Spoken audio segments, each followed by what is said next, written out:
गुरुचरित्रांच्या 16 ते 35 अध्यायांची फलश्रुती मागील व्हिडिओमध्ये दिली आहे। अध्याय क्रमांक 36 ते 52 फलश्रुती पुढीलप्रमाणे। अध्याय क्रमांक 36 फलश्रुती चुकीच्या समजुती जाऊन अंतःकरण शुद्ध होते। अध्याय क्रमांक 37 मूढ बुद्धी नष्ट होऊन योग्य ज्ञान व ब्रह्मप्राप्ती होते।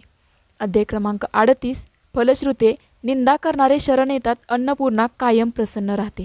अध्याय क्रमांक 39 सद्गुरूंची प्राप्ती होऊन योग्य मार्ग सापडतो।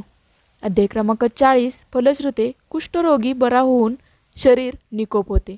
अध्याय क्रमांक 41 सद्गुरूंची प्राप्ती होऊन योग्य मार्ग सापडतो। अध्याय क्रमांक 42 विद्या व फळाची प्राप्ती होते, कष्टाला यश मिळते। अध्याय क्रमांक 43 फलश्रुती गर्व व क्रोध नाहीसा होऊन ऐश्वर्य प्राप्त होते। अध्याय क्रमांक 44 फलश्रुती मनातील भ्रम दूर होऊन योग्य मार्ग लाभतो। अध्याय क्रमांक 45 फलश्रुती गुरुनिष्ठा सफल होते, बुद्धी वाढते। अध्याय क्रमांक 46 फलश्रुती चिंतांची स्थिरता होऊन ज्ञानाची प्राप्ती होते।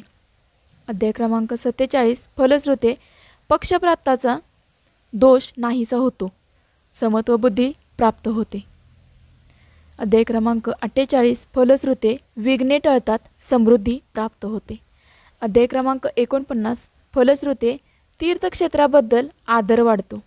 अध्याय क्रमांक 50 फलश्रुती ग्रंथींचा रोग त्वचा रोग नष्ट होऊन शरीर सुख लाभते।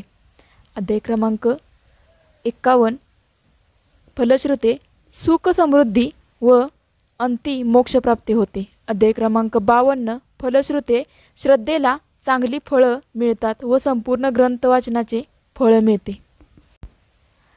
अशा प्रकारे गुरुचरित्र वाचनाने 1 ते 52 अध्यायांची फलश्रुती प्राप्त होते व सद्गुरूंची कृपादृष्टी राहते। श्री स्वामी समर्थ।